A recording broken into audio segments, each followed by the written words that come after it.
Hello friends, আজকে আপনাদের আলাপ করাই আমাদের বাড়ির আরেকজন নতুন সদস্য। নতুন নয়, সদস্য তো পুরনোই, কিন্তু এর সাথে আগে আলাপ করানো হয়নি। ইনি হচ্ছেন মিস্টার চিনি। এসেছিল 2023-এর নভেম্বর মাসে। আমি আগাগোড়াই পেট পছন্দ করতাম, কিন্তু নিজের বাড়িতে না, অন্যের বাড়িতে। বিশেষত কুকুর তবু পছন্দ করতাম, বিড়াল খুব একটা পছন্দ করতাম না।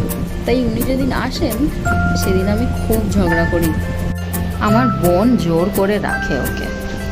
কদিন তো খুব রাগারাগি করলেও তারপর ইনি আমাদের বাড়ির সকলের ফেভারিট সদস্য হয়ে যায়।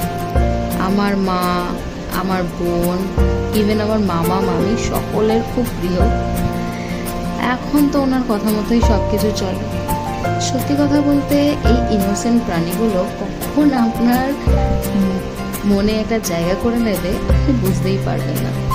এখন অফিস থেকে সারাদিন ফ্রাস্ট্রেটেড হয়ে বাড়ি ফিরলে এই ইনোসেন্ট মুখটা না দেখলে না ভালো লাগে না।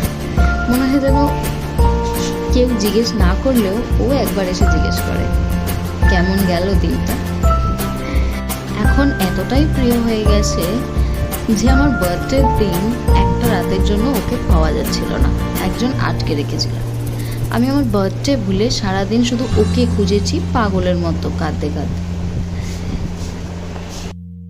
নামে উনি বিড়াল, কিন্তু অ্যাটিটিউড প্রচুর। মাছ উনি খান না, দুধ থেকে উনি মুখ ঘুরিয়ে নেন। উনি শুধু ক্যাট ফুড আর চিকেন খাবেন, ব্যাস। তবে এখন বোনকে থ্যাংক ইউ বলি, সেদিন ওকে জোর করে রেখে দেওয়ার জন্য। থ্যাংক ইউ, সুস্থ থাকুক আমার চিনি।